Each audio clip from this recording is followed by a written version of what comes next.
Welcome to the milk bar. Welcome to the milk bar. Welcome to the milk bar. Welcome to the milk bar. Welcome to the milk bar. Welcome along to episode 614 of The Milk Bar. Jason Forrest here with you as ever. And coming up on this week's show, we'll be hearing from three fantastic musical artists. We have Michael Armstrong letting us know about his brand new single, Matters of Heart, also having a chat about his forthcoming studio album as well. On top of that, we talk about the album Lifeline. RJ Thompson joining us to share news of a piece of work which was not only hit number 5 in the UK album chart, but also carries so much more alongside it than a normal music release. Chatting about that. John DeNicola joins us too. He, of course, won Oscars for his music from Dirty Dancing with I've Had the Time of My Life. Also the man behind Hungry Eyes. We'll be hearing about his brand new single and album release that's already out there, and a future release too. Plus, on top of that, Sophie Louise Johnson let us know about her work raising funds for Lymphoma Action, as she is doing a 10k run. We'll be talking to Will Dorrell of Hoo Zoo and Dinosaur World. It's changed its name. You probably know it as Who Farm or Who Farm Animal Kingdom. It has got some brand new features for 2021 when it's able to reopen. We'll be telling you all about that. LGBT plus Sparkle will be along to let us know about their work, which has seen chair yoga return. We'll be letting you know how you can get involved in that one. Plus, Paul Pennington is along. He is celebrating the 21st anniversary of his Word on Health series, which is syndicated on radio stations across the world. Having a chat with him too about that. That's all on the way on the show this week.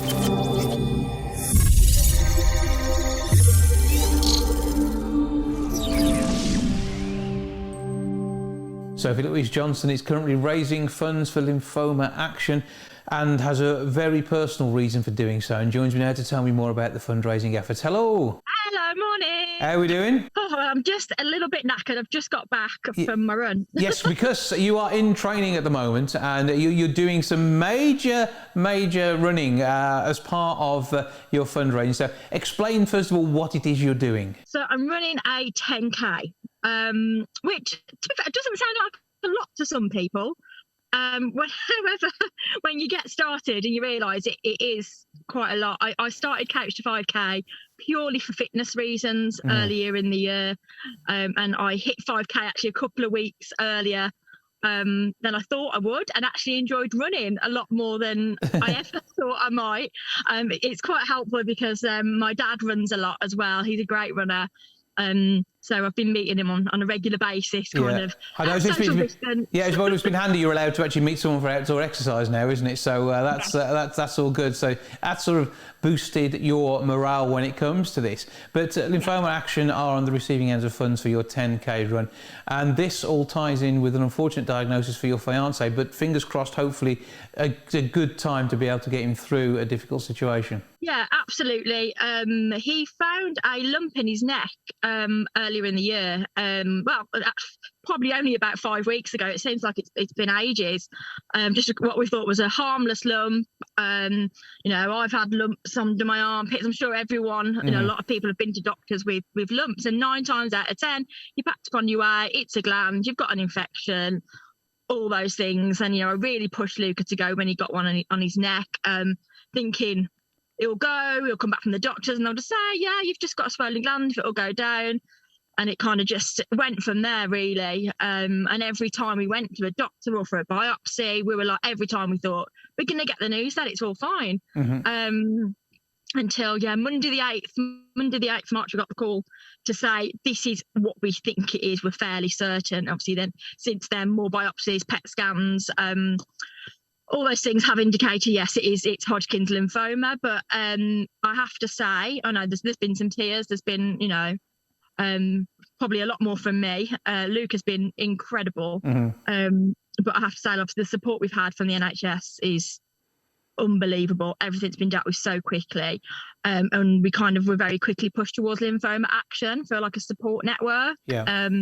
There's a great group, as well as like their charity pages and their social media. There's a really great group called, I think it's the Lymphoma Action Support Group on Facebook, which I ended up joining as a partner, and just kept very quiet for a little bit, just kind of as things were unfolding, and just started reading. And I just thought, you know what, I'm running. We need some like a positive focus. So So I thought, you know what, why not? I'm gonna do a 10K and I'm gonna raise some money. Well, and doing a fantastic job of that. I mean, as it is, you popped up on my Facebook timeline because you were doing PR and appearing in Priscilla for West Bromwich Operatic Society 3 years ago, and so these little reminders come along of things that we've done in the past. And you're used to PR, you're used to plugging things, and you've got a fantastic circle of friends. And I mean, hopefully they're all going to be there to support you and Luca. Because a number of times I've bumped into Luca and said hi at various different events, whether it's the Grand or over at Sutton Coldfield. We've seen all sorts of stuff. So he's part of that big theatre family as well. So everyone's got a massive amount of support for him. But the important thing is you both reacted in the right way, quickly, noticed something. And again, this is part of the message, isn't it? If you see something, if there's a change, check it out. And because you've checked it out, is it stage 2, I think, is at the moment?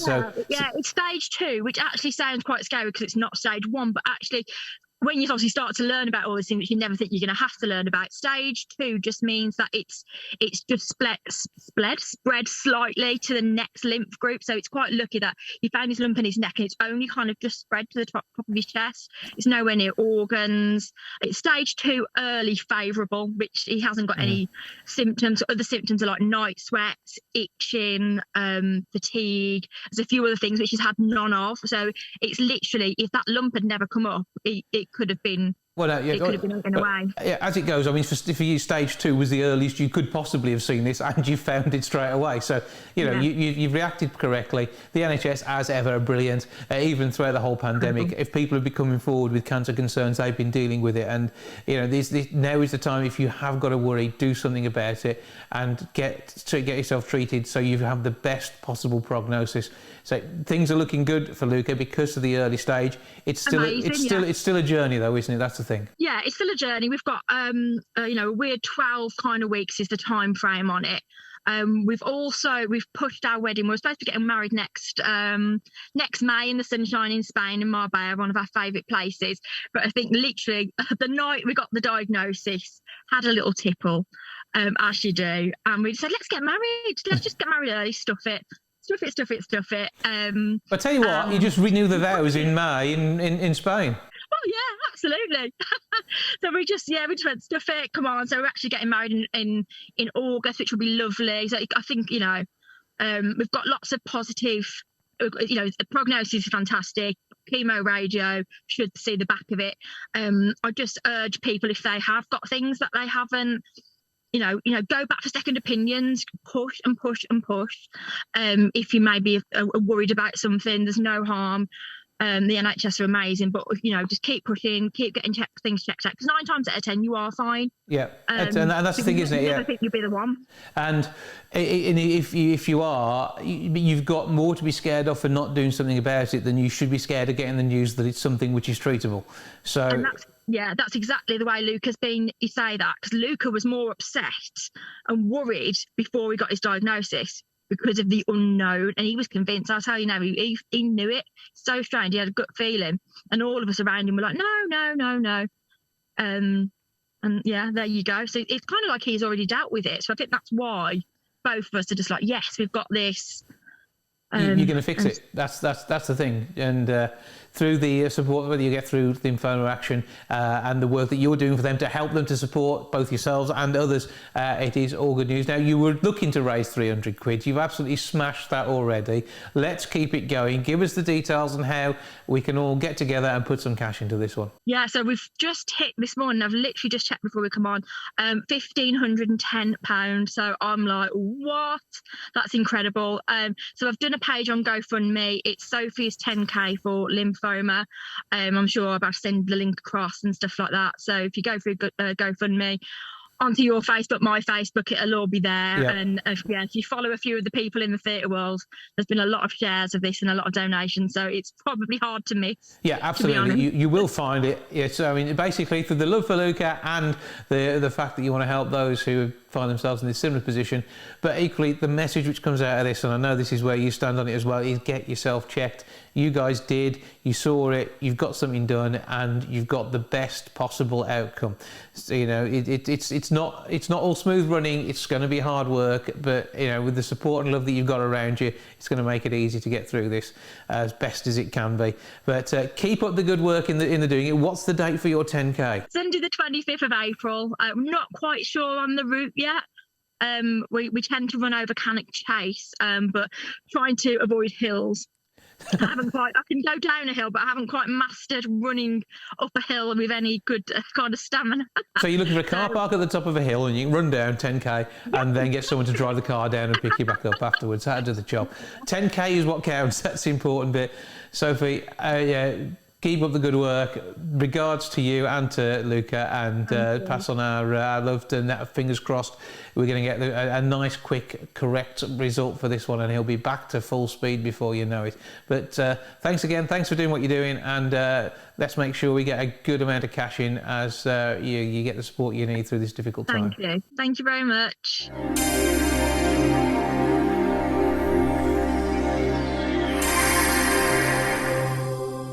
Lifeline, the album from RJ Thompson, has been doing fantastic things in the charts. He joins me now to tell me a bit more about his work. Hello, sir. Hello, how are you doing? I'm good. Trust we find you well and quite busy just at the minute. Yeah, it's been a bit of a crazy couple of weeks. Absolutely. 2021, absolutely huge for you.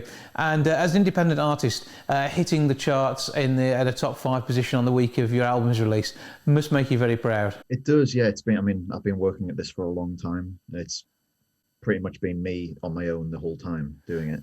And but the thing is that I've seen an awful lot of promotion for this. There's been a lot of people very excited about this release, and the album itself, it's more than just an album. From everything from the fact that it's clearly recorded for you to sit down and listen to as a whole musical piece of work, rather than just dropping in for tracks. Because most of these days, an album's released and the audience can't decide what their favourite is, and that becomes the one that's sort of a semi-single. You've taken a whole different approach to this and made an album which is an album to listen to. And we're harking back to the likes of the 60s when it comes down to having a musical piece of work which is a complete body. But on top of that, you've gone modern too, with the fact that you can even have an interactive artwork display with a cover. So I'm going to let you explain all of that and everything behind it, because I've just thrown a lot of stuff at you there. Yeah, well, with the album itself, I was trying to write it. Well, obviously, when you start writing a record, you sit down and you might have a few songs come out pretty quickly. You get a gauge pretty early on for the direction the album's going to go in. Mm-hmm. And it was very clear from the early songs that I wrote that it had very strong themes of like childhood, growing up, and mental health running through it. Mm-hmm. So I wanted to make the final record go in a direction where it would almost feel like it was a movie. Almost feel like it was. So you've got a very clear kind of opening credits. Mm-hmm. You've got a very clear kind of story arc, and then it comes so the beginning of the record, the opening line of the record is the town was alive with spiraling lights. So it's harkening back to a time when I first met my wife, and when maybe that would be the 90s, the late 90s, when maybe towns were a lot more vibrant than they are these days, with everything closed down and all that kind of stuff. And then the last track on the album, so you go through this whole story arc. The last track on the album, the opening line of that track is "There's a flicker of light down on Front Street." So it's meant to show the journey from when we first met to now.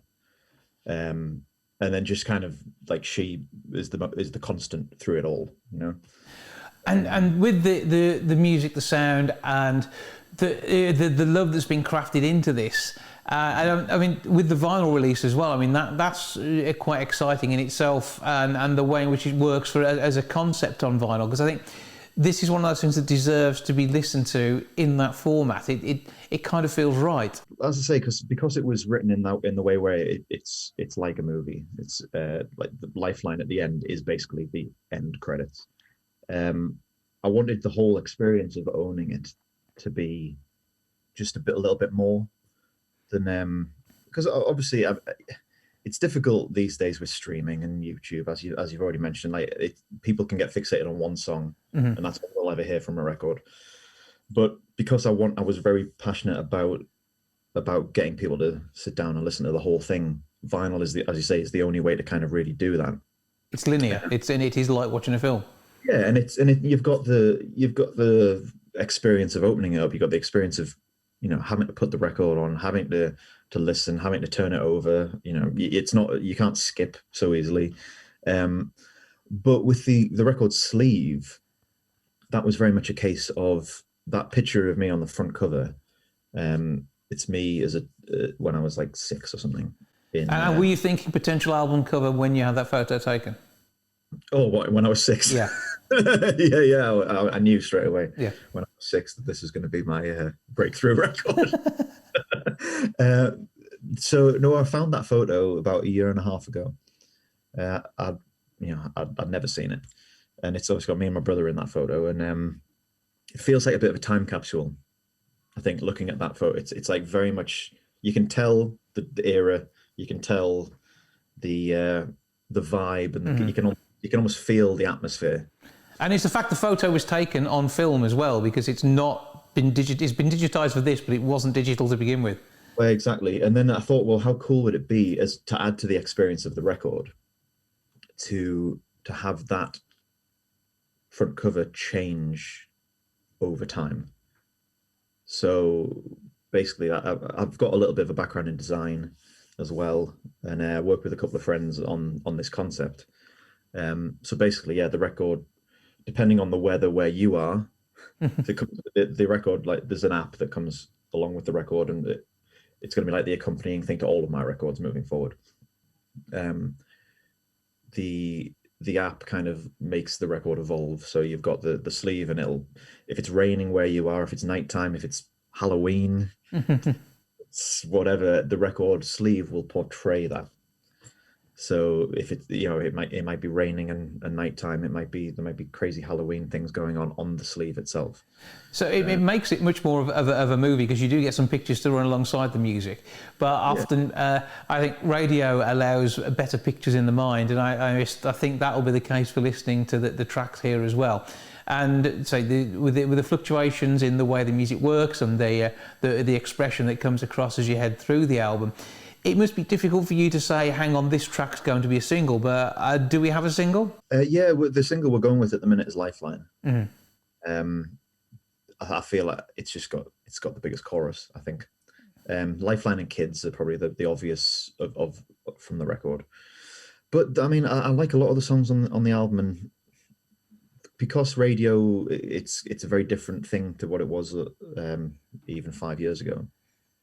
You can, there's probably room for more than just one single. You can probably go in there with a bunch of different tracks and see what sticks. Dip in and share bits of the album, and really it's about sharing an experience, and that's what you're going for here.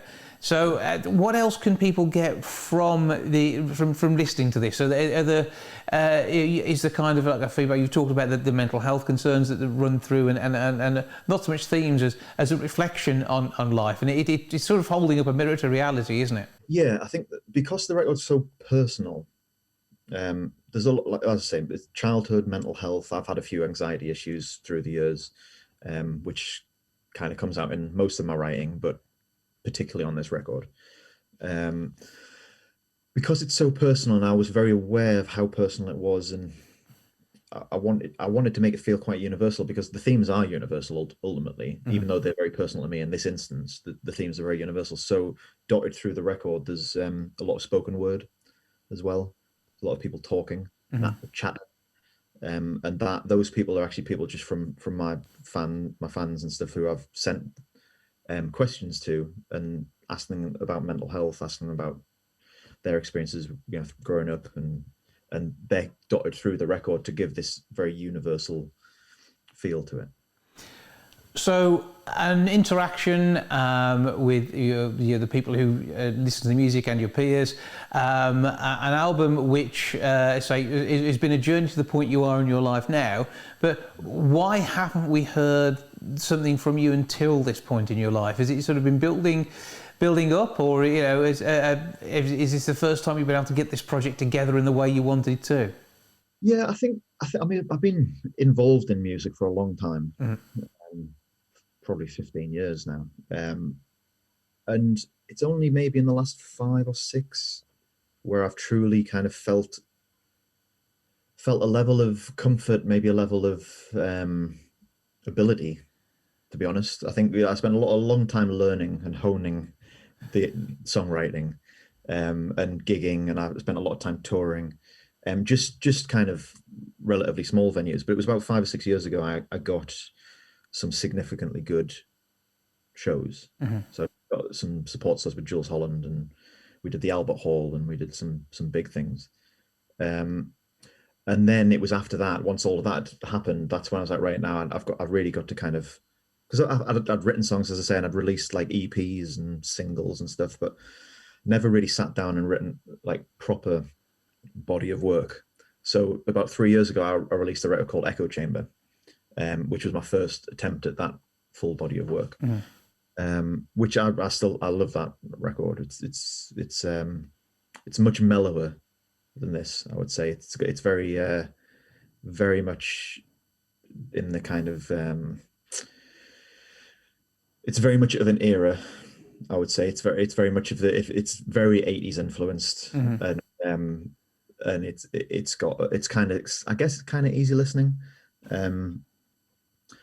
But when I moved into making this album, it was very clear that the record that I released a few years ago was really cool, but a lot of it was stories about other people or stories about society. Well, you weren't born till the mid-80s, so if you've got an 80s feel about it, then yeah. But no, I think the idea with that record a few years back was, it's very much a commentary on society, a lot going on at that point in time.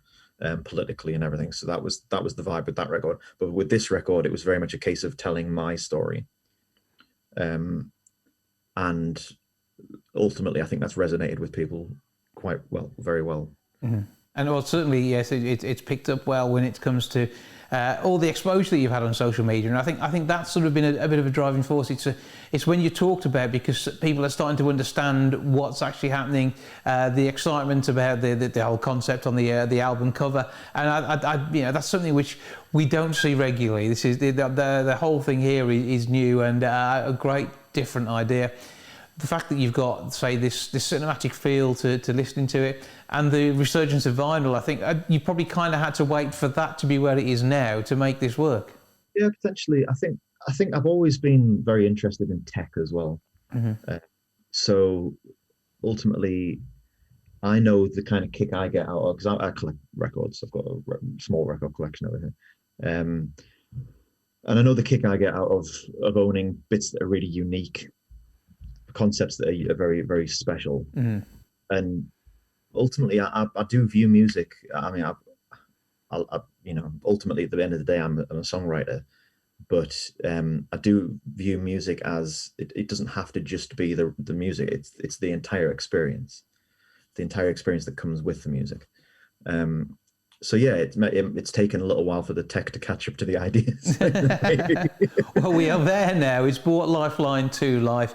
It is available to buy on vinyl and in various other sort of ways and means you can get a hold of this. So give us all the details and where you are on socials, and also your website, please.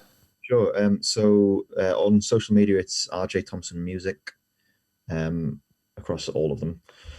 My website's rjthompson.com, and on there there's the store, and there's the records on vinyl, there's the CD, cassette, retro on that front. I want a copy of mini disc. Can you sort that out for me? I've had a few people ask for that. I don't think that's going to happen. It's harder work, isn't it, these days, that one? But I don't think that's quite caught up with vinyl.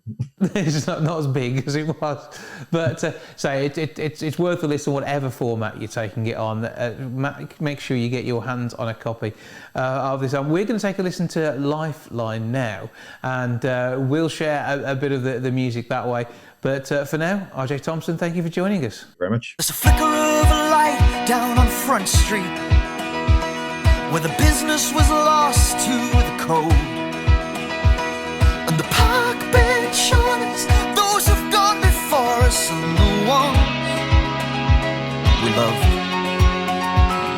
I brought you here tonight because I'm sinking, and you've always been my lifeboat.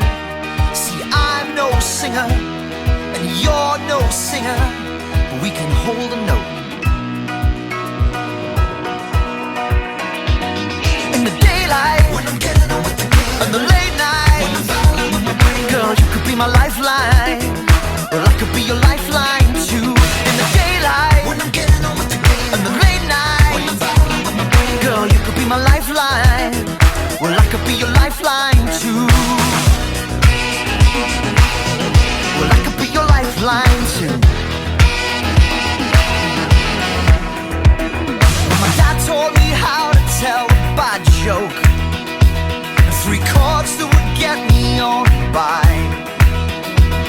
Well, he married his love when they were just out of school, and I have her eyes. Well, I drove here tonight to remind me, with 2 kids sleeping on the back seat, that I miss far too much, worrying constantly. Well, I need you to remind me in the daylight, when I'm getting on with the game, and the late night, when I'm falling with my brain, girl, you could be my lifeline. Well, I could be your lifeline too. In the daylight, when I'm getting on with the game, and the late night, when I'm falling with my brain, girl, you could be my lifeline. Well, I could be your lifeline too. Well, I could be your lifeline too. Well, I could be your lifeline. Well, I could be your lifeline too.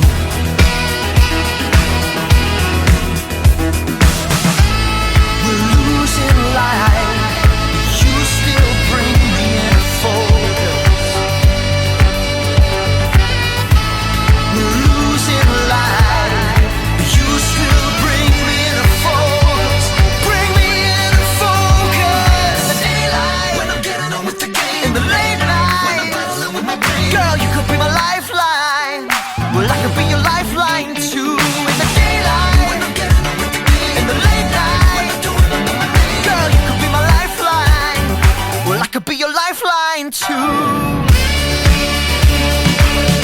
Well, I could be your lifeline too. Well, I could be your lifeline too. Well, I could be your lifeline too. Well, I could be your lifeline too. Well, I could be your lifeline too. Well, I could be your lifeline too. Well, I could be your lifeline too. Well, I could be your lifeline.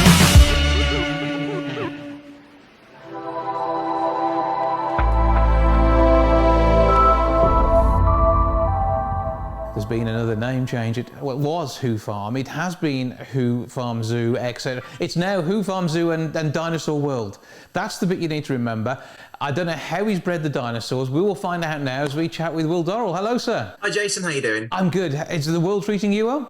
Yeah, not too bad. Well, I suppose as good as it can be in these strange times. It is a weird time because you haven't been able to open for some time now, but we're not too far off seeing a return to outdoor activity, are we? No, not too long. Hopefully, 12th of April, fingers crossed. So yeah, just over 2 weeks to go. So the countdown is on, and you've been busy creating a dinosaur world, Jurassic World, in fact, whilst you've been away. So explain a bit more about this new addition to the park and how on earth you get the food for these things. Well, yeah, it's I tell you what, that's a very long and difficult process. But it's been a project that's been ongoing now since 2019. So well before COVID was such a thing, and we were worrying about things like R numbers and stuff like that.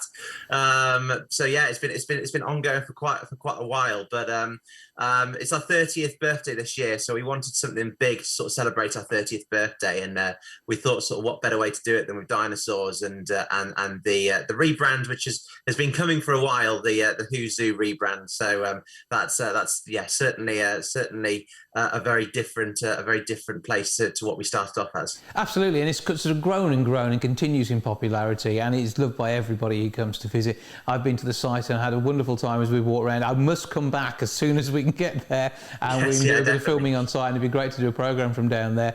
But I mean, the zoo itself, animals from literally all over the world, but also the chance to see some things as well and think about them in a different way. You say it started off as Hoo Farm. You still have sheep down there and various other farm animals as part of that, and it's all part of understanding not only our food chain but also the diversity that we have both from UK and international creatures. Yeah, exactly, and that's something we're very passionate about. We sort of strongly believe in conservation through education, and by having all the different types of animals that we've got down here. We've got about 100 species from all around the world, including some British ones like foxes and owls, but then also meerkats, lemurs, servals, all sorts of different varieties. And through sort of educational talks and just by having these animals for people to look at, we can help people gain an understanding and hopefully gain an interest in conservation of not just those species but of our world in general. Yeah, because we know the UK hedgehog is under threat, and that in itself is a concern because it was one of the animals that we just expect to see. Unfortunately, we see too many of them trying to run across the road at the wrong time. But it is having that thought about British wildlife, which is a great starting point, but then also that wider picture across the globe.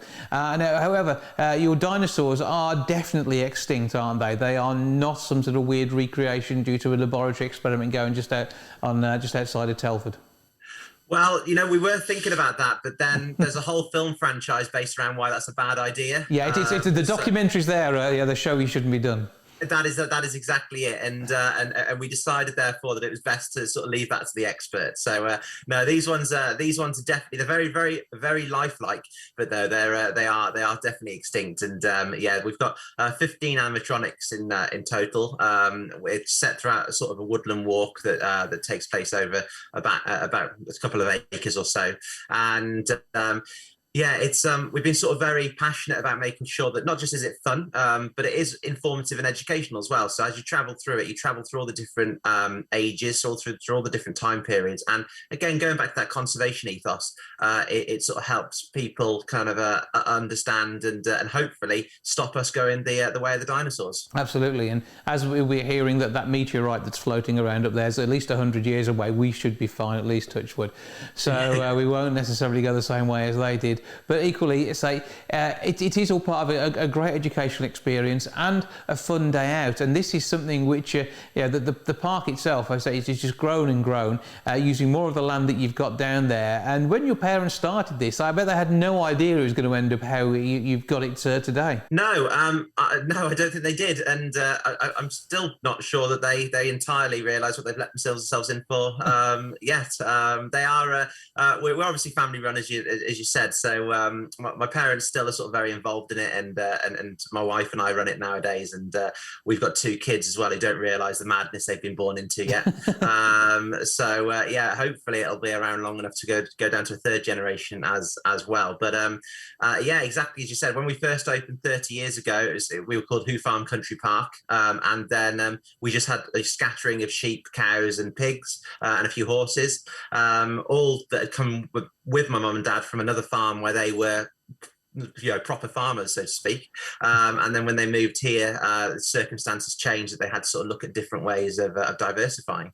And then as time has gone on, it's sort of grown exponentially, and we became Hoo Farm Animal Kingdom, and then 30 odd years later, Hoo Zoo and Dinosaur World. So it's been really big changes over the years. And it gives so much more, again, diversity to the education offering you provide, with the interest you've got for kids there, and again, school groups as well have now got so much more that they can do when they come down here, because during the week you are often filled with coach parties from schools, aren't you? Well, that's exactly it. Yeah, we're filled with coach parties in schools, and I mean, obviously this last 12 months not so much, but before then, yeah, during the week, during term times, we've always been busy with schools, and again, yeah, like you said, it's been about diversifying the approach. I mean, on that front, totally unrelated. On that front, we've now got an actual primary school teacher who helps write up our educational packages, so we can be sure that the offering that we are offering to schools is of the highest quality as well. So it's about trying to cover all those bases and make sure that whatever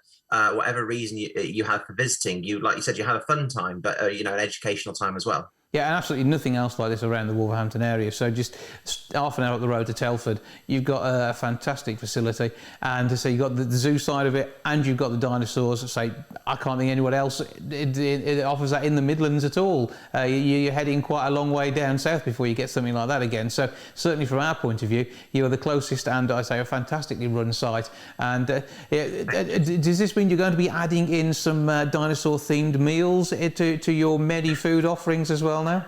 Well, you know what? It's funny actually, yeah, because our tea room has just literally yesterday been rebranded. We put the new signage up calling it the T-Rex Tea Room, and which I suppose was kind of inevitable, really, wasn't it? And, well, knowing you, because clearly this has got to be born out of your love of dinosaurs as well. Oh yeah, I mean this, yeah, massively. I'll be the first to admit I've never grown up from watching Jurassic Park as like a 3-year-old. I've then sort of just been obsessed all the way through, and yeah, even now I'm still. I think my wife is sick and tired of me talking about them because obviously, like I said, there's been projects been ongoing for nearly 18 months, so we've been sort of looking at different ideas, and I've been constantly sort of coming up to her thinking, oh, what do you think of this dinosaur, that dinosaur, and stuff. So yeah, I think she's sick and tired of hearing of it. Either that, or she's just pleased for me to be doing something that gets me out of her hair. Yeah, one or the other. When you're not looking after the meerkats, you'll be actually playing with dinosaurs. Well, that's exactly it. So yeah, as you said, this is definitely a labour of love. This well, all of it is, but this particular project, and the great thing is obviously our kids have already had like a sneak preview, and they love dinosaurs as well. So it's been something really nice that we can sort of share with them. This whole sort of building process, particularly. Yeah, and you say the park's 30 years old. I'm now trying to work out whether you or the park are older. I can't remember. I am by about 6 weeks. So my parents had a very, very busy 1991. So yeah, it was definitely they definitely would have been a bit mad then. But yeah, I am for about 6 weeks. So the park itself celebrates, and you'll be celebrating a big birthday this year as well. I'm sure that you're now going to have a dinosaur-themed birthday party, and that'll be jolly good fun. Give us all the details of where we find Hoo Farm. Sorry, no, try that again. Getting this in my head is going to be difficult. Where we find Hoo Zoo and Dinosaur World. There we go, I got it. Yeah, you got it right. Yeah, so Hoo Zoo and Dinosaur World, we're located the Newport side of Telford. So from Wolverhampton, the easiest way is down the M54, follow our signpost from Junction 6. Alternatively, just down the A5, and you'll pick our signposts up down there as well. But yeah, with the Newport side of Telford, advanced booking is essential. Obviously, we've got all COVID safe policies in place. So one of those is that you have to book in advance. So you can just do that through our website, which is still www.whofarm.com. So yeah, we haven't yet changed the website over, so just jump onto the old website in the meantime. There'll be an additional one to come, I'm sure, with plenty of dinosaurs. Another labour of love knowing you as well. As you put that together, it'll be a weird interactive experience again, I guess. But have a great time down there. I will be down to see you as soon as things kind of settle down, and we've passed all the dates. Are you taking bookings now for the 12th of April onwards? We are for the 12th of April onwards. Yeah, we're taking bookings. Obviously, just bear in mind that for the first month or so, our indoor areas will be closed because we can't have them open. But yeah, hopefully once the roadmap gets a bit further, we'll be up and running fully and properly. But yeah, we are now taking bookings from the 12th of April. And are you able to do takeaway food to sit on the park benches around the area? That's right, we are. We're able to do takeaway food. At the moment, we're still waiting to hear whether we can have outside seating, because last year it was a funny one. We had to direct people to our seating on our car park because it wasn't technically on site. Don't ask. But yes, we will be doing takeaway food regardless. But the thing is, this shows you are absolutely following the guidelines. You're keeping people safe, and I know you take all of this very seriously, because not only have you got the people to look after, you've got the animals to take care of too. So you're kind of used to it, aren't you? Oh yeah, exactly. I mean, it's been a point we've been sort of saying all along, is that Hoo Zoo zoos and farm parks in this current pandemic are probably one of the safest places. I know you hear every industry say that, but we've been, we've spent the last 30 years having to have hand washing facilities in place, having to ensure that people wash their hands, follow very strict guidelines, which are very, very similar to the COVID guidelines, because of things like E. coli and salmonella and stuff like that. So we're sort of very used to it. So seeing these new guidelines come out is stuff that we're kind of already doing. Well, we were already doing beforehand. So it's something, like you said, that we're sort of very passionate about. Absolutely. Well, Will Dorrell of Hoo Zoo and Dinosaur World, thank you for joining us. Thanks very much, Jason.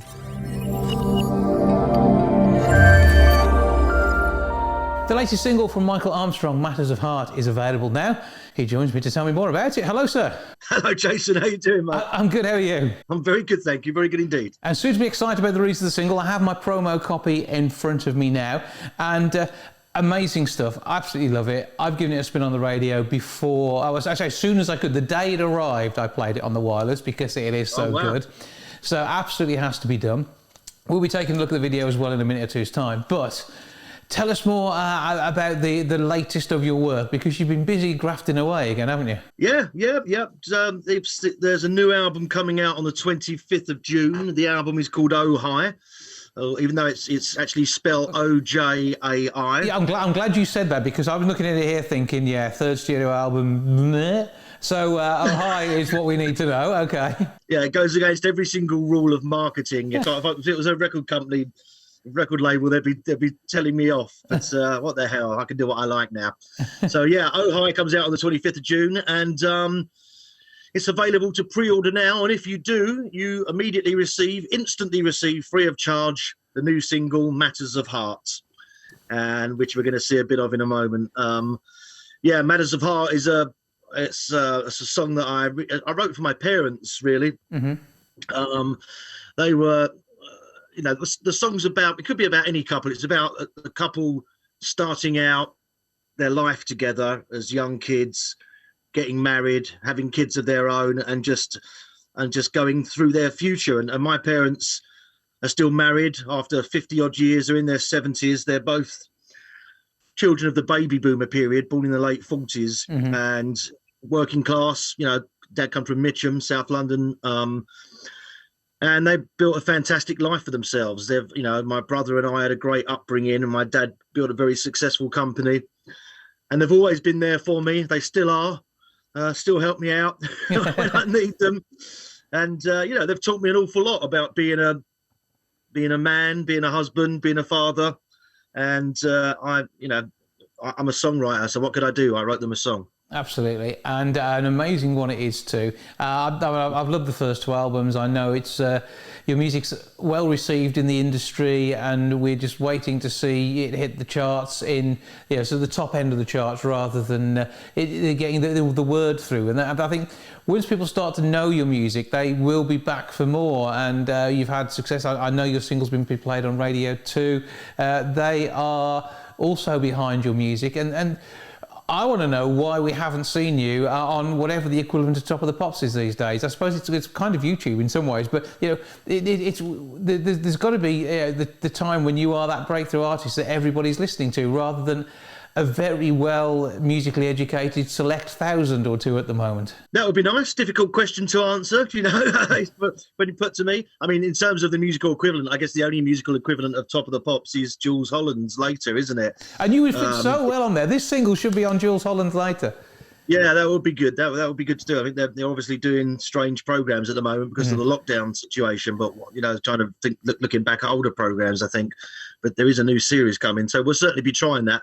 I mean, this single in particular, I've been really pleasantly surprised by the reaction I've got. You never know what sort of reaction you're going to get, and for someone like you to say you put it on the radio the straight away, and like you said, Radio 2 have played it, and I've actually had messages from abroad. I know that Australia, station in Australia, are playing it on rotation, and in Holland and in France. So it seems to have got its tentacles out there, and it seems to be happening organically, rather than being forced. Yeah, but I think everything music, is- though, these days has changed in as much as the charts aren't exactly the be-all and end-all of music success, though, now, are they? Whereas in the past, if you hadn't had a top 10 hit, you weren't a band that people knew. These days, an artist it will be well-known on Spotify, get tens of thousands of plays, and still be one of the best-kept secrets. But there are a load of people loving their music. Yeah, very much so. I mean, if you look at the charts, if you're talking about the single charts in particular, that's for kids. You know, that's your Capital Radio, kind of Kiss FM. You know, that in the UK. But you look at the album charts, and you're still seeing the likes of Fleetwood Mac and Bob Dylan and people like that in there, which is clearly not the kids. You know, so. Yeah, I think there's a lot of artists, like you say, out there who are being really successful, but not necessarily appearing on the major radio stations and on the major TV shows. Yeah, and I say we'd like to see more of that, I think. And again, that's that. You mentioned Jules already, but Jules Holland is a champion of music in all its forms, and he will bring to the stage music and musicians like yourself who really deserve that platform to be seen. And it may still not lead to huge chart success, but that doesn't necessarily matter as long as people are enjoying your music. And so the way in which people access music has changed so much. It is sort of both easier and harder to tell who's listening in many ways, isn't it? Yes, it is. I mean, it's the way the music is now received. It's very difficult to make a living as a songwriter or as a recording artist. I mean, like you were saying, there was a time when, you know, you break into the top 10 and you'd have to sell 1 million copies to do that or to get to number one. So you could be a one-hit wonder, excuse me, and make a good living. If you sold 1 million copies and you wrote that song and you had a half-decent contract, you'd be set up for life. Now you only need to sell a few thousand to get to number one, and most of it comes through streams, and you can get 100,000 streams and end up with 60 quid, you know. So it's not, you know, whereas before those 100,000 people would have had to go out and buy the album on vinyl for £10 like I used to, you know. So that makes a huge difference between 60 quid and 600,000, you know. So from that respect, it's very difficult to make a living as a songwriter these days. So I mean, even the big artists, I think it's 5% of their revenue actually comes from recorded music now. So you know, their revenue comes from live work and from sponsorship, merchandise and the like. So for the lower end, people like me and others like me, you have to do it out of a love for music. I mean, I've always done it out of a love for music and a love for what I do. So, you know, it'll be nice to be able to, you know, I'm lucky enough these days I sell enough albums to cover the cost of making them. So that's cool. That's the important thing. And before you know it, we'll have Michael Armstrong tea towels and you'll be quids in. My wife's already got one of them. That's okay. And the Michael Armstrong dishwasher as well, but there we are. So obviously the music's sounding fantastic. We're expecting even more from you when the third studio album, Oh Hi, not too far away. Pre-order it now to get the single Matters of Heart. So give us all the details for your website, the socials, and how we find you on the streaming platforms, etc. Yeah, the best place is michaelarmstrongmusic.co.uk. And all the socials are some form of that as well. Michael Armstrong Music, yeah. Simply as searching for it. We'll take a listen to the track now. Michael, thank you again, not only for joining us, but also for a fantastic song, and to your mum and dad as well. I think pass on our appreciations there for both bringing you into the world and creating the mood and movement that brought us this tune. But great to speak to you as ever, and I look forward to a chat when the album's released a bit later this year. Thank you, mate.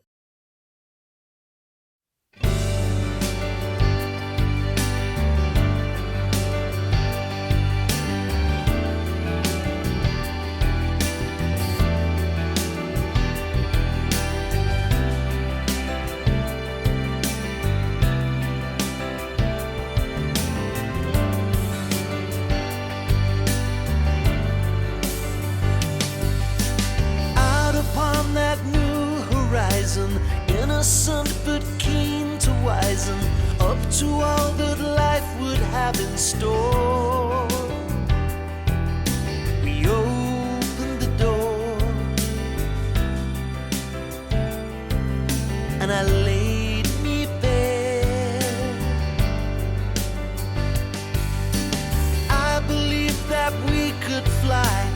wasn't always eye to eye, but face to face these feelings never change. Fortune came and I laid me bare.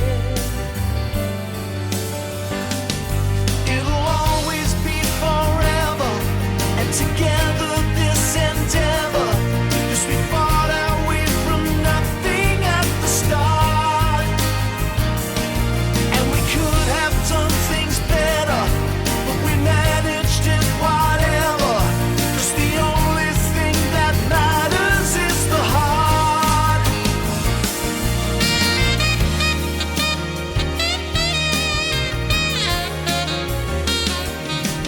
I decline no invitation, got ideas above my station. I'm afraid of growing up and old.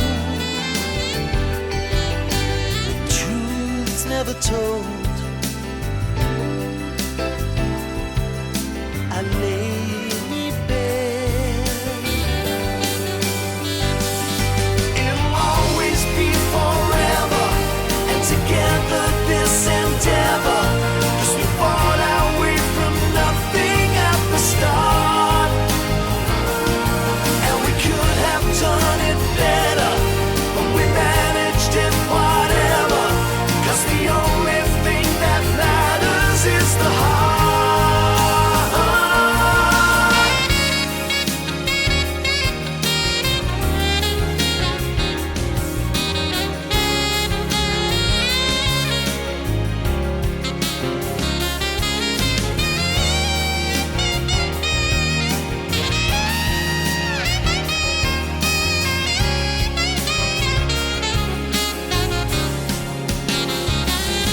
It'll always be forever, and together this endeavor, 'cause we fought our way from nothing at the start.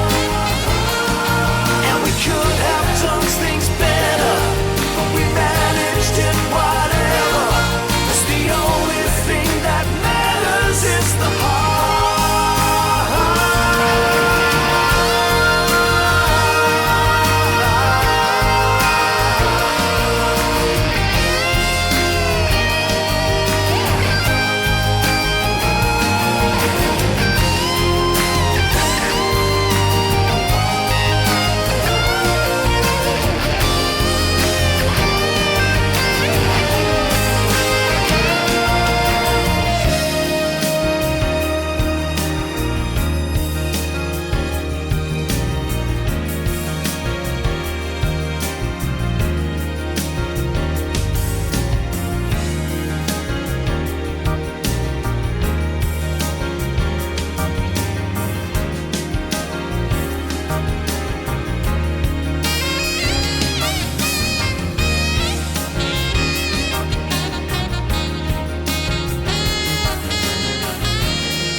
Pennington series Word on Health hits its 21st birthday this year.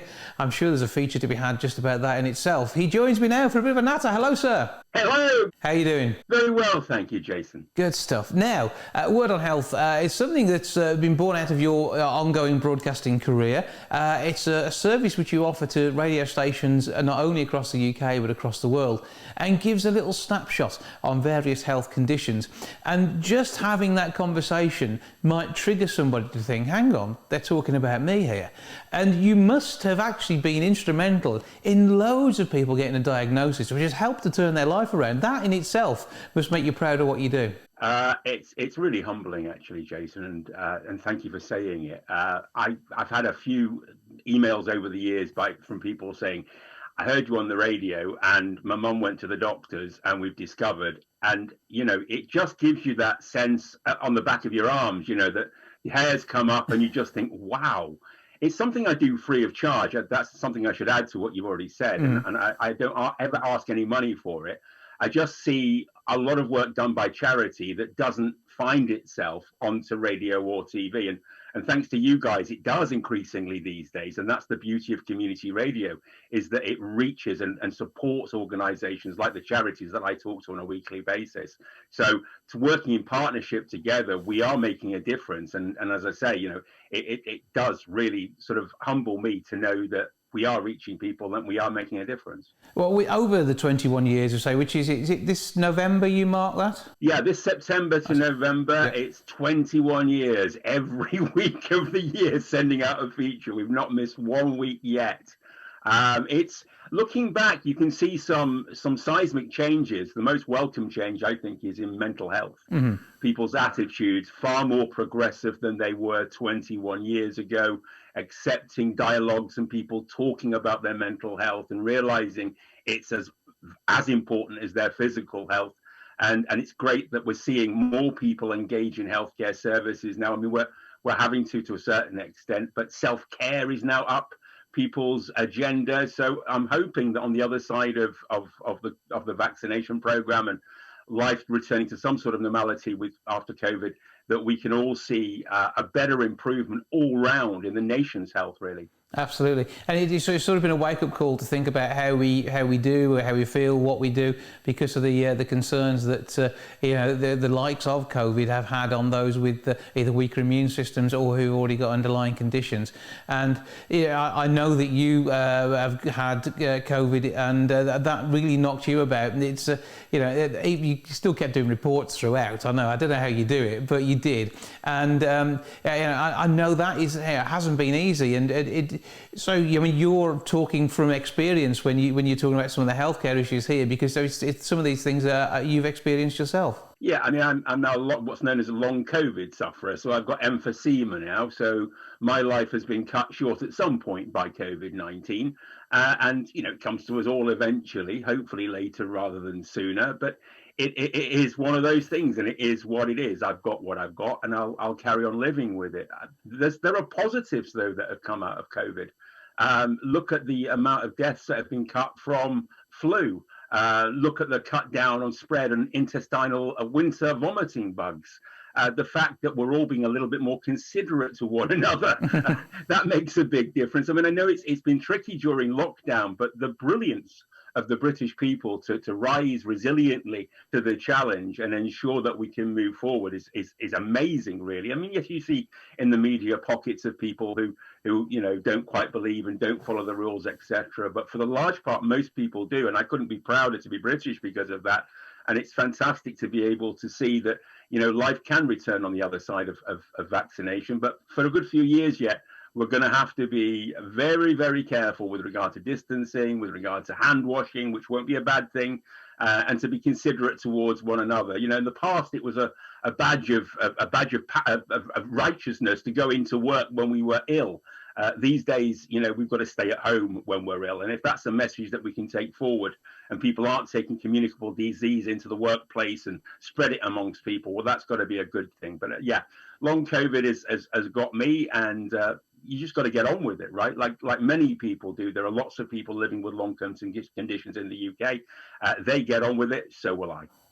And when it comes down to the sort of conditions you talk about on Word on Health, I mean, very often you will cover something which is quite rare, and that's even more important sometimes in giving advice on some of the general day-to-day things.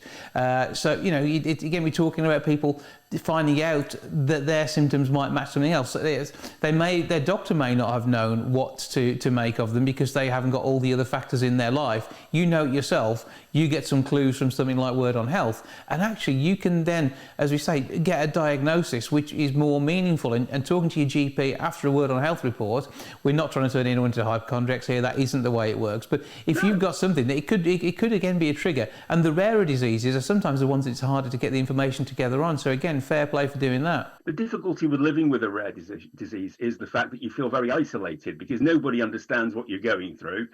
We have an understanding of diabetes. We have an understanding now, thankfully, of mental health. But when you've got something like pulmonary hypertension or PSP or one of these rarer, thankfully rarer diseases, some of which are terminal, you're on your own, and many people don't understand. So to hear the condition mentioned on air, to share information on something so people are more aware, it makes that individual feel, we hope, a little less isolated, and you know, to connect that person, to say, look, there is help out there and other people like you, and to know you're not an island kind of thing, and connect with other people. Perhaps, you know, through this group that we're talking to on air, you might be able to find some solace, you might be able to find other people in your position, and, you know, move your life forward in a meaningful way that way. So yeah, I mean, I think it's difficult with traditional radio. They always sort of go towards the big hitters, i.e. the diabetes, the heart disease, the cancers. You don't hear of fibromyalgia or osteoporosis or PSP or PH or asthma. So, you know, when we started making this, it was all about trying to give everybody the opportunity for some awareness, no matter how big or small the disease area was. And, you know, so far, so good. Yeah, and say with 21 years and 52 reports a year, there's an awful lot of subjects you have covered, and there'll be many more to come. And the other good thing is, not only can you hear it on air on 101.8 WCIFM, but there is backup as well through your website, where you can re-listen to the report, as well as, of course, on our Listen Again feature. But also, you can actually get more information and find those links quite simply. And it's through your website, again, that you can get more of a message across. Yeah, I mean, www.wordonhealth.com supports every feature. Plus, as well, you can link through, get yourself onto the organ donor register. You can find a blood donation service local to you. Only 4% of the population give blood, so give us an armful. We need our multicultural society to step forward. You can find out about local health services and catch up on the latest health news as well. So it's a spot to support everything, all your health needs.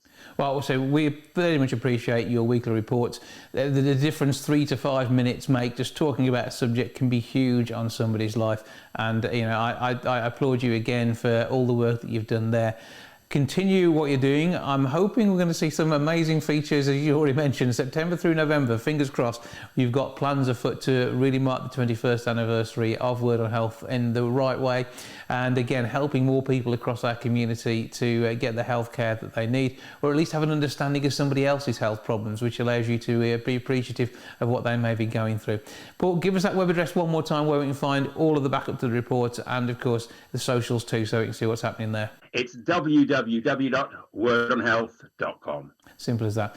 Paul Pennington of Word on Health, thank you for joining us. Thank you, Jason.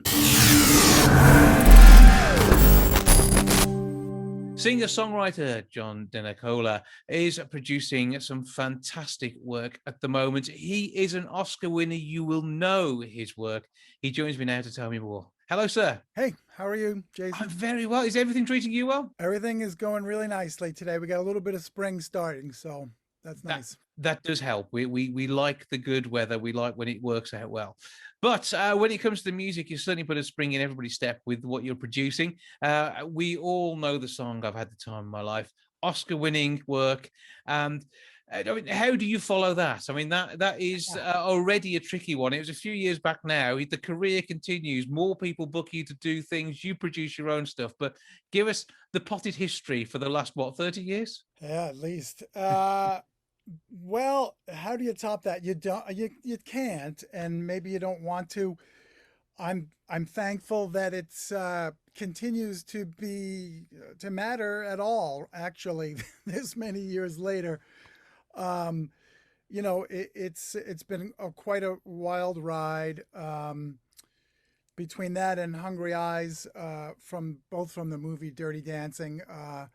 We've been, we still get requests. I would say, daily we get a request for one or the other song. In fact, McDonald's in UK is talking to us with Hungry Eyes. Mm-hmm. Time of My Life, it's constant with movies and TV shows. And so, it's been wonderful. It's enabled me to continue to songwrite with artists, and it's enabled me to have my own record label and work with artists that I like. So that's been great. And then recently, it also enabled me to have this recording studio in my barn upstate New York. I have one in the city also, but and it and that has brought me to starting after all these years to make my own music for me or with me as an artist, which is new for me. And happened in the last year or so. I mean, a lot of people, we have so many songwriters behind so many of the big hits. It's often not the artist who's involved who has actually produced the music themselves. They are the sound that works. And certainly with Eric Carmen, we know his version of Hungry Eyes, but you have one that you've charted with yourself. Yes, I have. We charted in Billboard number 21 or 20 a few months ago. You know, in doing my first record as an artist, after all these years in the business and getting in other people's heads and writing for other people, we charted with that song. We decided to do.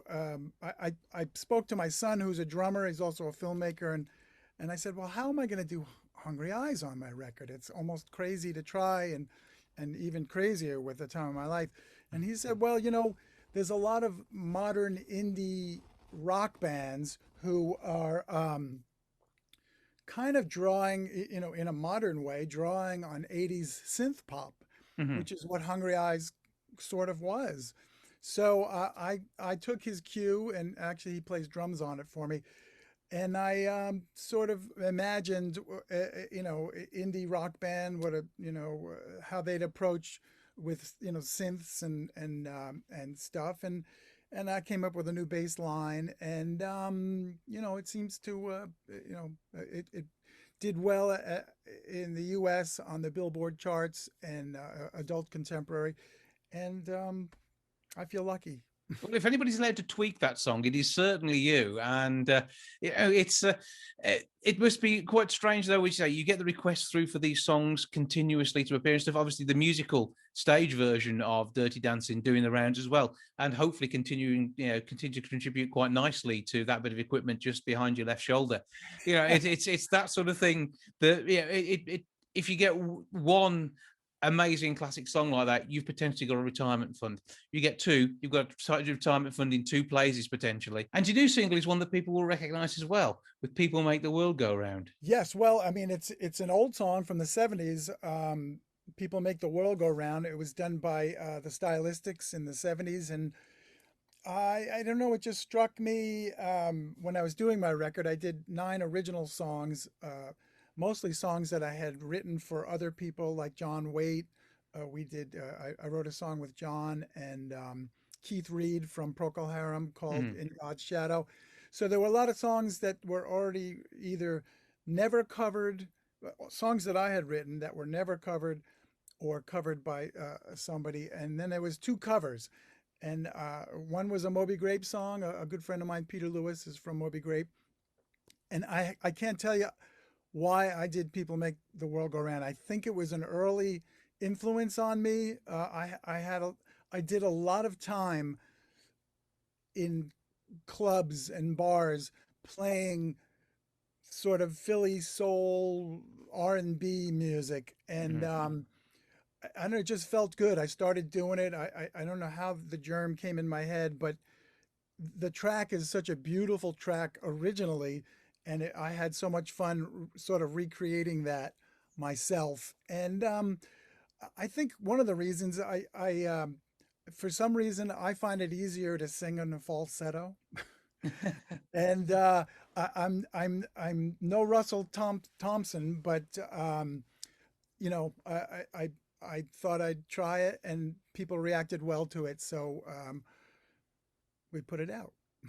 So when you say you spent 12 months really coming to create music yourself in your own name rather than putting words into other people's mouths, are you there thinking of writing songs for you, about you, that tell your story, or are you still quite happy with the songs that are telling a story that you can sing along with?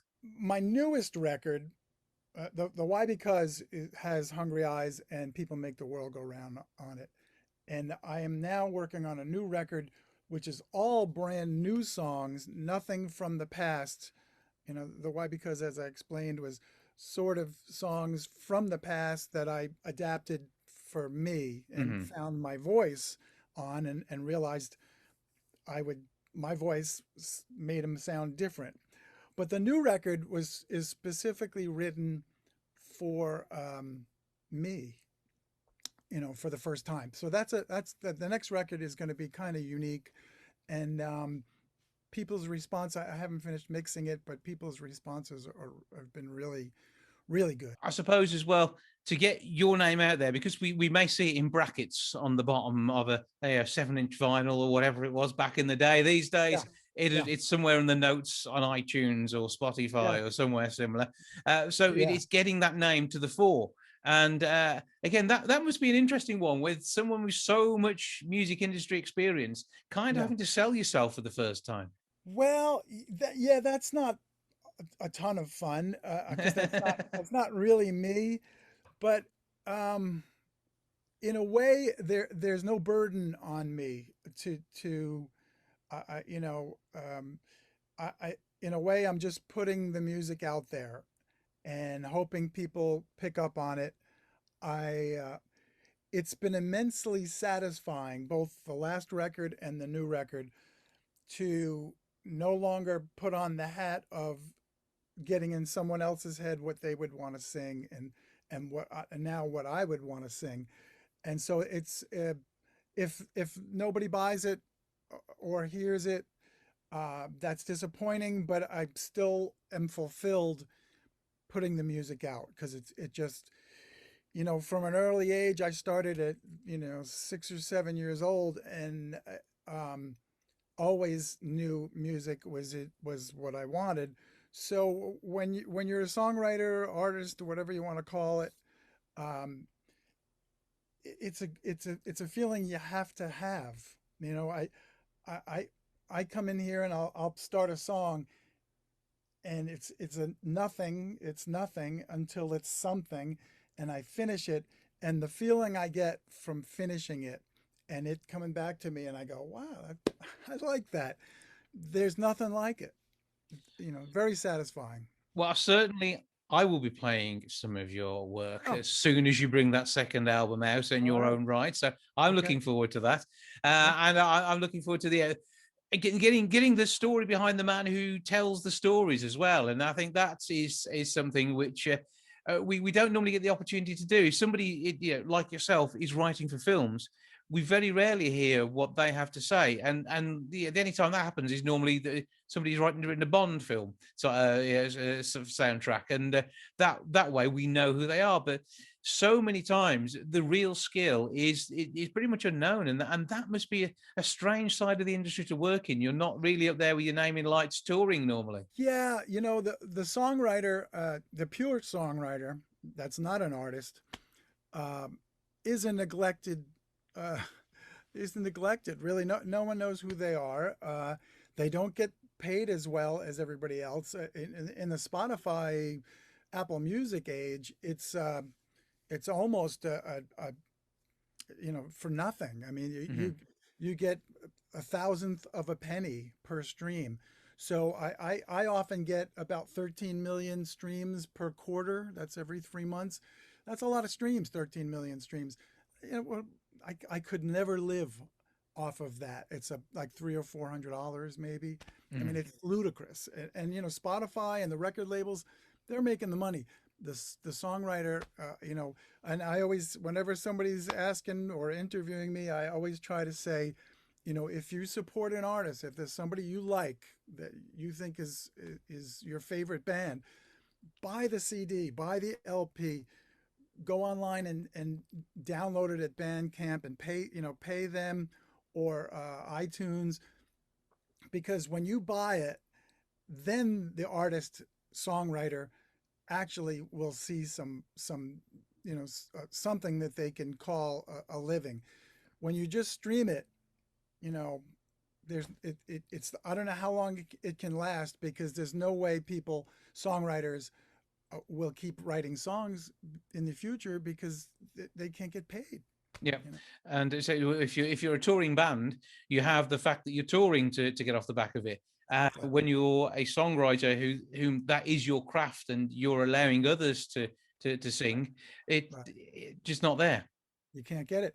Terrestrial radio still pays the songwriter well, but the streaming services do not, and it's a sin, really.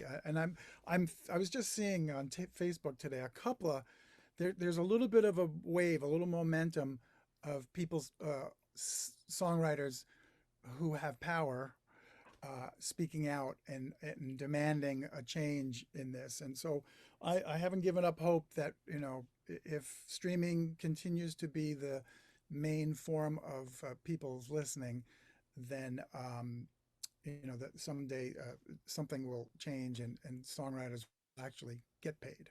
Yeah, the proper rate for what they're doing, and can afford to eat and keep buying the equipment that allows them to be able to be songwriters, which without that, you've got nothing. You got nothing. And, I don't think the public knows that. I don't think they knowingly say, well, I don't want to give the songwriter money. I think they're not unaware of the deal.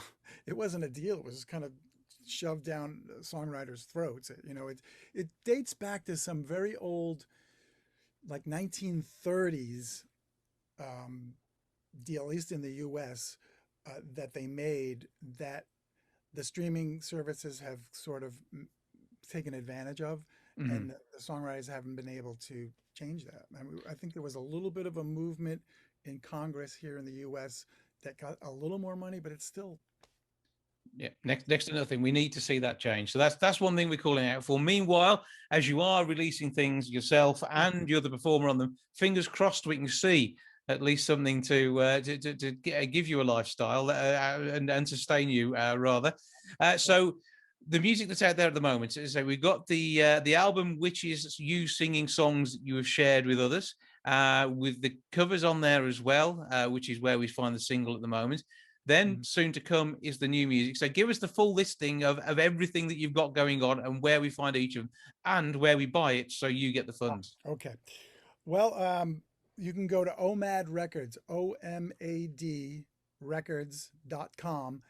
And that's the record label that has it has my song, has my songs, my albums, has the albums, the artists that I work with on the same label.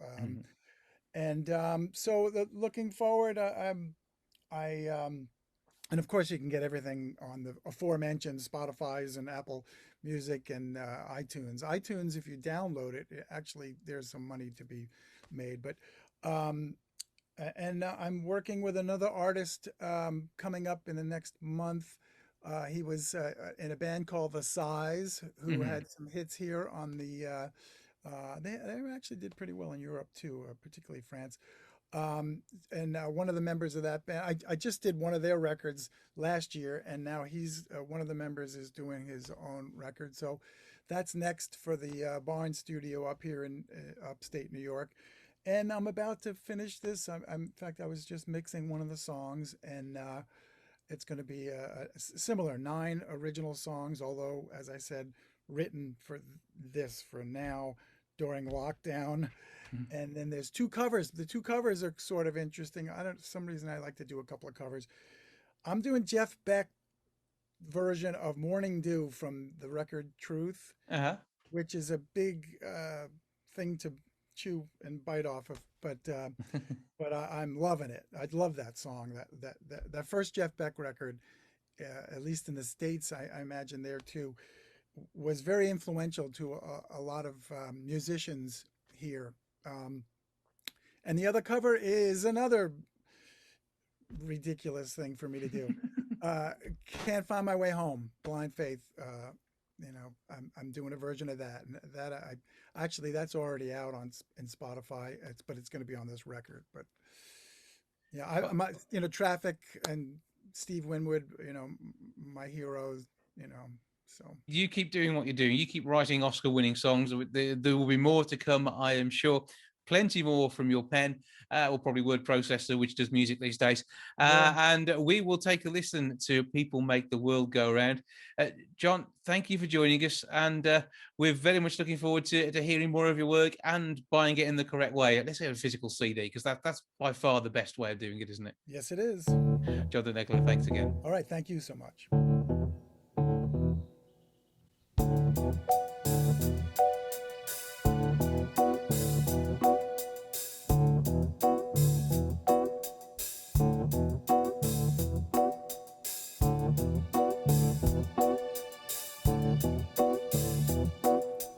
Trashman didn't get my trash today. Oh, why? Because they won't more pay.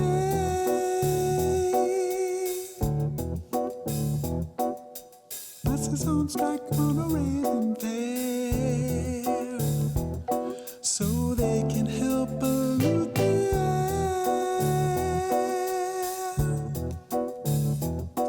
But that's what makes the world go round, the ups and downs of carousel, changing people's heads around, go underground, young man.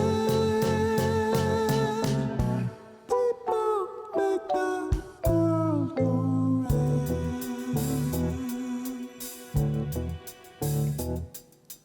Wall Street losing dough on every share. They're blaming it on longer hair.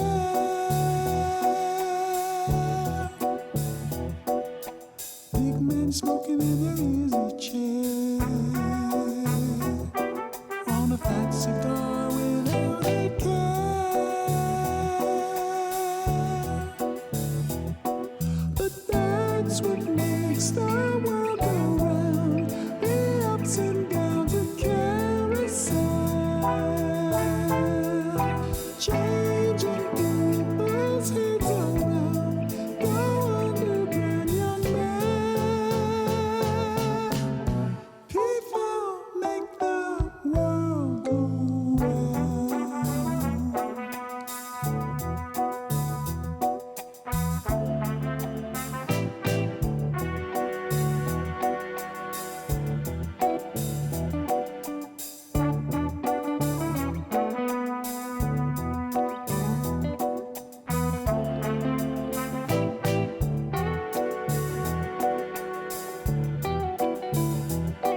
But that's what makes the world go round, the ups and downs of carousel, changing people's heads around, go underground, young man. People make the world go round. People make the world go round. People make the world go round. People make the world go round. People make the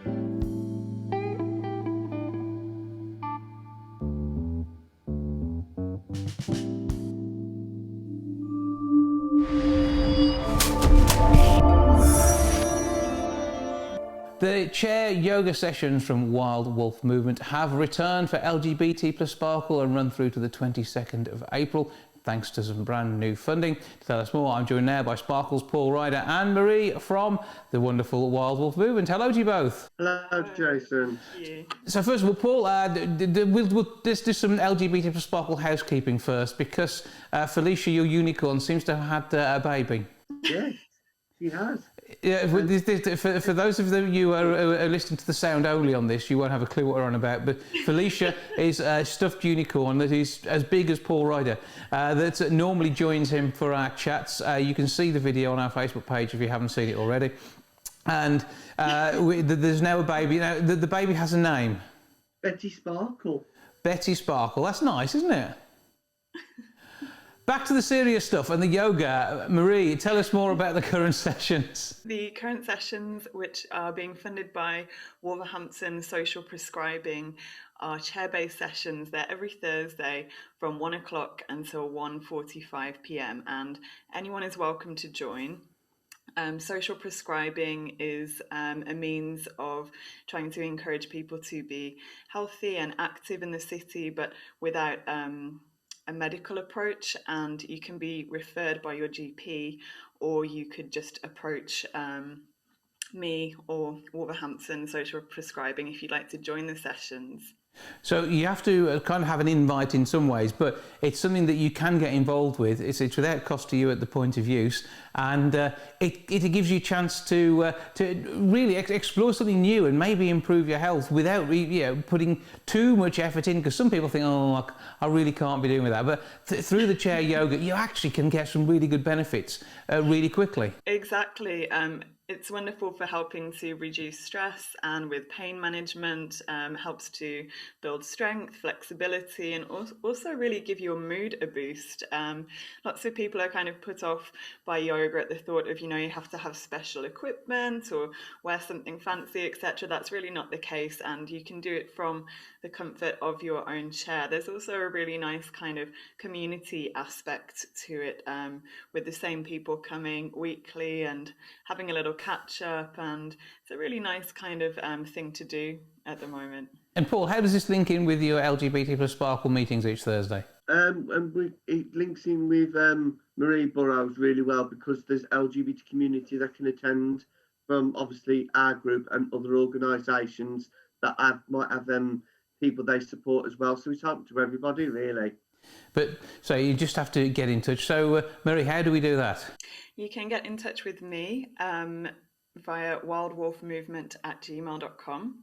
And I can send you the health questionnaire and the link to the sessions. And as Paul mentioned, it's completely free, and the session is very welcoming of people from all different backgrounds. We originally started the sessions with the Sparkle group, and it was born from that these sessions have continued. So yeah, really welcoming space for anyone who is interested.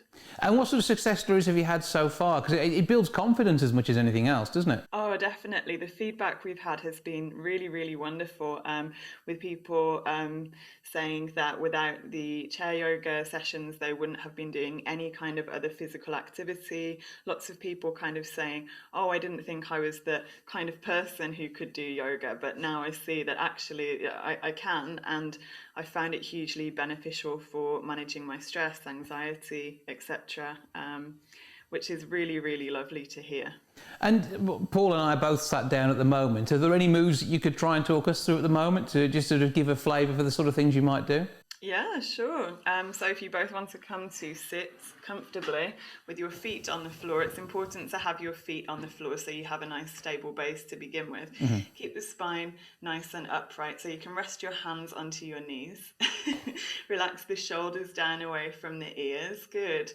And just allow the breath to be natural and comfortable. So good, nice and tall through the spine. Let's just do super gentle. I don't have the camera angle right, but let's just do super gentle. As you inhale, start to raise your arms up and open, finding length through the waist, taking your gaze up towards your hands. Good. Take the palms to touch. And as you exhale, bend the elbows, start to draw the hands to heart center. Nice. Release the hands down by the side. So you inhale, reaching up and out through the arms, gathering energy, looking up towards your fingertips. So you exhale, bringing the hands down to heart center. Good. Leave the hands here, bring the elbows up. Want to feel a gentle stretch in the wrists. Good. So if you can get the heels of your palms together, yes, fabulous. And then start to move your hands forward. Yes. And then up, backwards. Feel a nice stretch in the wrists, up and forward. Good. Up and back, nice. And then taking the hands upright, release the hands down to the knees.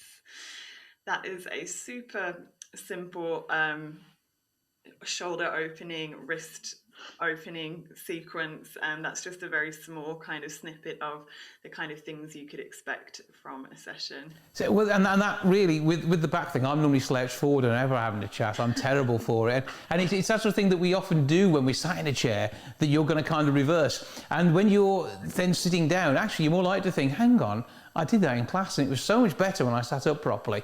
And you can just start doing this, change your posture, and you'll start to feel better generally. Yeah, definitely with the posture and also breathing. A lot of us kind of breathe in quite a shallow way, chest breathing, like accessory breathing, whereas if we can take fuller, deeper breaths, we can feel calmer, and we start to, learn different tricks. Like if we make the exhalation longer than the inhalation, that helps us to tap into our parasympathetic nervous system, rest and digest, which can bring us back to a state of calm if we're feeling anxious or, overwhelmed at work or for whatever reason throughout the day.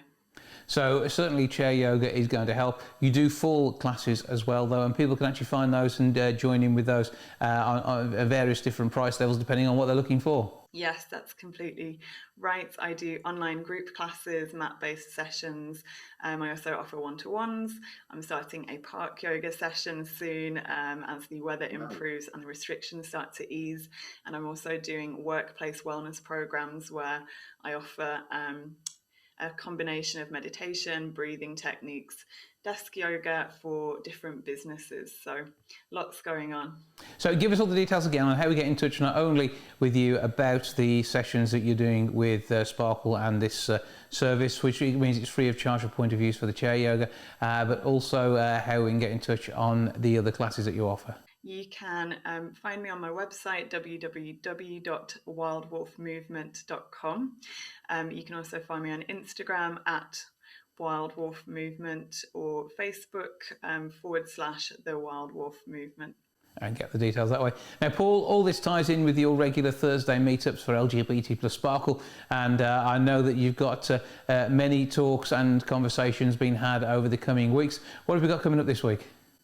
This week, we haven't got a speaker, but we thought we'd engage very well with the community this week around mental health, and obviously ask people how people have been coping to get feedback, so we can obviously feed that through to other organisations, so we can probably improve on services across Black Country and Wolverhampton. So the meetings take place each Thursday at 2 till 3:30, and because that'll be just after your yoga session, Paul, so you'll no doubt be wearing your chair yoga outfit, which is probably Lycra. Yeah, probably. So he'll be fine for that.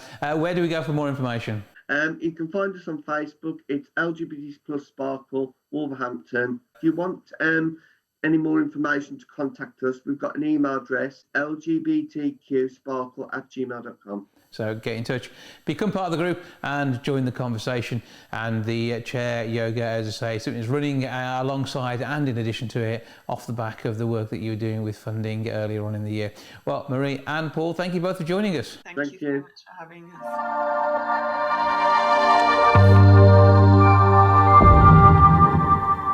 Well, that's a lot for this week. Thank you so much for joining me. Back with episode 615 next week. I'll see you then. Ta-ra for now.